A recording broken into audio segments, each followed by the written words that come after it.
নমস্কার, আমার channel vegetarian ডিলাইটের সকল দর্শক বন্ধুদের আমি স্বাগত জানিয়ে আজ একটি নতুন ভিডিও শুরু করছি। তো এটি একটি স্ন্যাক্স ভিডিও বা রেসিপি। তো আশা করি আপনাদের নিশ্চয়ই ভালো লাগবে। তো চলুন আমি ভিডিওটি শুরু করছি, আপনারা সঙ্গে থাকুন, দেখতে থাকুন। আর যদি রেসিপিটি দেখে আপনাদের ভালো লাগে অবশ্যই একটা লাইক করবেন আর প্রত্যেকের সঙ্গে শেয়ার করবেন। আর আমার এই ইউটিউব চ্যানেলটাকে আপনারা সাবস্ক্রাইব করবেন এবং পাশে থাকা বেল আইকনটিকে ক্লিক করে দিলে এটা নোটিফিকেশন আপনাদের কাছে প্রথমেই চলে যাবে, আমি যখন যেটাই আপলোড করি না কেন। আর এরই মধ্যে যারা অবশ্যই সাবস্ক্রাইব করেছেন সেই সমস্ত বন্ধুদের আমি অসংখ্য ধন্যবাদ জানাচ্ছি।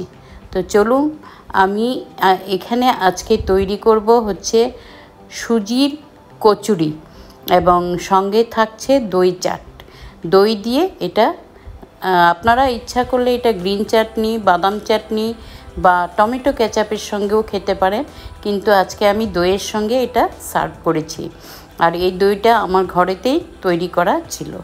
তো প্রথমেই আমি কি করব, এখানে পুরটা তৈরি করে নেব।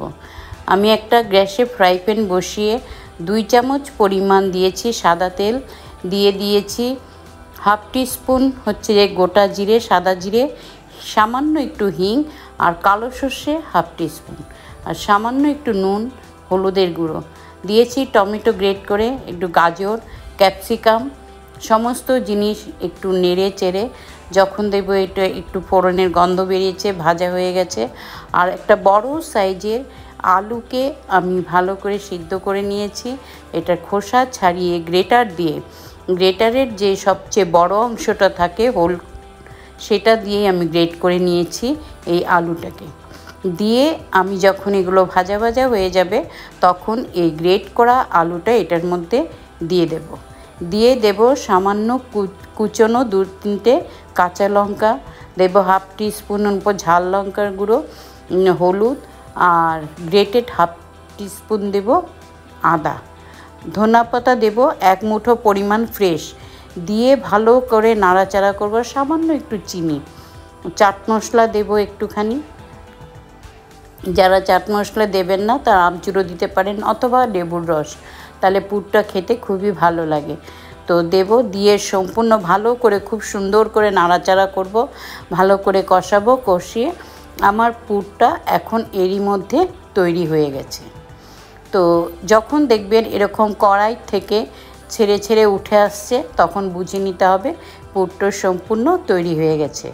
এখন এটা আমি একটা বাটি বা প্লেটে নামিয়ে নেব, নিয়ে ঠান্ডা করে এখন আমি সুজির ডোটাকে তৈরি করে নেব। আমি আবার ওই কড়াইতে কি করব, 2 বাটি পরিমাণ দেব জলের মধ্যে দিয়ে দেব আমি হচ্ছে সামান্য একটু নুন, 1 চামচ চিলি ফ্লেক্স, 1 মুঠো পরিমাণের দেব কুচনো ধনে পাতা, আর সামান্য একটু দেব নুন আর সামান্য একটু চিনি, দিয়ে জলটাকে ফুটতে দেব। যখন দেখব জলটা খুব ভালো রকমের ফুটে উঠেছে, তার মধ্যে আমি কি করব, 2 বাটি জলের জন্য 1 বাটি সুজি দিয়ে দেব। সুজিটা দিয়ে আমি একসঙ্গেই পুরোটা ঢেলে দেব না, অল্প করে সুজি দেব, দিয়ে নাড়তে থাকবো, নাহলে এটা একটা ডেলা পাকিয়ে যাবে। দিয়ে আস্তে এটাকে নাড়তে থাকবো। আর অবশ্যই তখন গ্যাসের যে ফ্লেমটা থাকবে বা আঁচ থাকবে সেটা লো টু মিডিয়ামে করে দিতে হবে, নাহলে সুজির ডোটা একদম পুরো নষ্ট হয়ে যাবে। তো যাই হোক, আর এখানে দেব আমি, আপনারা চাইলে এখানে ঘিও দিতে পারেন 1 চামচ পরিমাণ, আমি 1.5 চামচ পরিমাণ সাদা তেল যেটা কুকিং অয়েল সেইখানে আমি দিয়ে দেব। দিয়ে এটাকে ভালো করে ডোটাকে সুন্দর করে নাড়তে থাকবো। এভাবে নাড়তে এরই মধ্যে আস্তে ডোটা সুন্দর করে শুকিয়ে যাবে জলটা পুরো, এবং ডোটা তৈরি হয়ে যাবে, কড়াই থেকেও ছেড়ে আসবে। তখন আমি এটাকে কি করব, নামাবো, একটা থালে বা প্লেটে নামিয়ে রাখবো কিছুক্ষণের জন্য, একটু ঠান্ডা হতে দেব, পুরো ঠান্ডা হওয়া চলবে না, অল্প সামান্য। তারপর হাতে একটু তেল বা ঘি লাগিয়ে আমি ডোটাকে একটু মেখে নেব। খুব স্মুথ হয়ে যাবে, একটা সফট ডো তৈরি হবে। তারপর আমি কি করব, পুরটা যে তৈরি করে রেখেছিলাম সেখান থেকে ছোট ছোট গোলা গোলা টাইপের আমি করে রেখে দেব। করে তারপর এখান থেকে লিচির মতো করে কেটে ভেতরে আমি আলুর পুরটা এরকম দিয়ে গোল গোল করে কচুরির শেপ দিয়ে আমি এটাকে পুরো তৈরি করে নেব। আমি যে পরিমাণে সুজি বা সমস্ত উপকরণ দিয়েছিলাম সেখানে আমার প্রায় 9 থেকে 10টা হয়েছে। তো আপনাদের যদি ঘরের সদস্য সংখ্যা বা লোক বেশি থাকে আপনারা কম বেশি করতে পারেন। তো যাই হোক, এইভাবে করে আমি সমস্ত সুজির কচুরিগুলিকে একটা একটা করে আস্তে আস্তে সব তৈরি করে নেব। আর এরই মধ্যে আমি কি করব, একটা গ্যাসে ফ্রাই প্যান বসিয়ে পর্যাপ্ত পরিমাণে সাদা তেল গরম করতে রেখে দেব। আর আমার এই কচুরিগুলি আস্তে আস্তে সব এখন তৈরি হয়ে গেছে।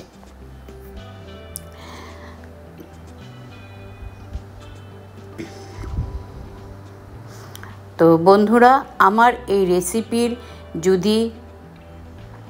রেসিপিগুলি আপনাদের ভালো লাগে ভিডিওতে, তাহলে আপনারা অবশ্যই আমাকে ট্রাই করবেন, কমেন্ট করে আমাকে জানাবেন কেমন লাগলো না লাগলো, তাহলে আমার ভীষণ ভালো লাগবে। আর অবশ্যই যদি আপনারা আমার এই চ্যানেলের আরও নতুন কোনো রেসিপি দেখতে চান বা দেখতে ইচ্ছুক, আর যদি ভালো লাগে তাহলে অবশ্যই আমাকে কমেন্ট করে জানাবেন। আমি নিশ্চয়ই চেষ্টা করব আপনাদের রিকোয়ারমেন্ট অনুযায়ী আমি আরও নতুন নতুন রেসিপি আপনাদের সঙ্গে শেয়ার করার জন্য। আর এগুলো সম্পূর্ণই আমার veg recipe, without onion and garlic. আমার একটা ইনস্টাগ্রাম আছে, পেজ আছে, সেটাও আপনারা দেখবেন। ডেসক্রিপশন বক্সে আমি এটা লিঙ্ক দিয়ে রেখেছি, আপনারা কাইন্ডলি একটু চেক করে নেবেন আর এটাকে ফলো করবেন। তো এরই মধ্যে আমার সমস্ত কচুরিগুলি করা হয়ে গেছে, তেলটাও গরম হয়ে গেছে। তেলটা খুব গরম হবে না, মিডিয়াম একটু গরম হওয়ার পরে আমি কচুরিগুলি দিয়ে দেব।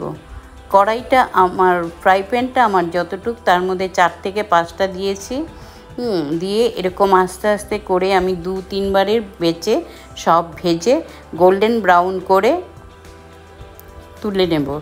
তখন এই গ্যাসের ফ্লেমটা অবশ্যই মিডিয়ামে থাকতে হবে, খুব হাইতে রাখলে উপরটা পুড়ে যাবে, ভেতরটা। যদিও এখানে সুজি বা পুরটা সম্পূর্ণই আমার রান্না করা বা তৈরি করা আছে। হ্যাঁ বন্ধুরা, এখানে আরেকটা জিনিসও আপনারা করতে পারেন। আমি যেভাবে তৈরি করেছি সেটা যদি কেউ চান যে আপনারা এইভাবে ডুবো তেলে ভাজবেন না, শ্যালো ফ্রাইও করতে পারেন তেল কম দিয়ে, অথবা ভাপেও এটাকে তৈরি করে নেওয়া যেতে পারে। সেটাও অয়েল ফ্রি যেটাকে বলে, সেইভাবেও আপনারা করে খেতে পারেন। তো আমি এটা একটু চটপটা বানানোর জন্য বা স্ন্যাক্স হিসাবে এটি খাওয়ার জন্য করেছি, তাই আমি এখানে একটু ফ্রাই করেছি। তো এইভাবে আমি ভেজে ভেজে সব তুলে নেব, সুন্দর করে প্লেট আউট করে নেব। করে আমি দইয়ের একটা চাট বানাবো। এখানে দিয়েছি সামান্য প্লেন নুন, সাদা নুন, সামান্য অল্প চিনি, বিট নুন, আর দিয়েছি চাট মশলা 1.5 চামচ, সামান্য একটু কাশ্মীরি লাল লঙ্কার গুঁড়ো। এগুলো দিয়ে আমি ভালো করে দইটাকে ফেটিয়ে নিয়ে তারপর আমি এই কচুরির সঙ্গে এটাকে সার্ভ করব। আর এই দইটা আমি বাড়িতেই তৈরি করেছিলাম, এটারও রেসিপি দেয়া আছে। তো যাই হোক, এই কচুরিটা আপনারা টমেটো কেচাপের সঙ্গে বা গ্রিন চাটনির সঙ্গে অথবা বাদামের চাটনি, আমি বাদামের চাটনিও করেছি, আমার এখানে চ্যানেলে দেয়া আছে, আপনারা চাইলে দেখতে পারেন, এটাও খুব টেস্টি হয়। তো যাই হোক বন্ধুরা, এইভাবেই এটা আমি আজ পরিবেশন করলাম। পরিবেশন করার জন্য পুরো তৈরি। আপনারা চাইলে বাড়িতে গেস্ট আসলে বা কোনো ছোট বড় রকমের গেট টুগেদার হলে এই স্ন্যাক্স আইটেমটা আপনারা সার্ভ করতে পারেন বা গেস্টদের দিতে পারেন। আমি আশা রাখি অবশ্যই তারা খেয়ে আপনার প্রশংসা করবে এবং জানতে ইচ্ছুক হবে কিভাবে এটা আপনারা তৈরি করেছেন। তো এই রেসিপিটি আপনাদের যদি ভালো লাগে আপনারা অবশ্যই ট্রাই করবেন, খাবেন আর আমাকে জানাবেন। তো আজ আসছি, আমি আবার আসব পরবর্তী ভিডিও নিয়ে আপনাদের সামনে। ততদিন আপনারা সুস্থ থাকবেন, ভালো থাকবেন, আনন্দ থাকবেন। ধন্যবাদ। So thank you.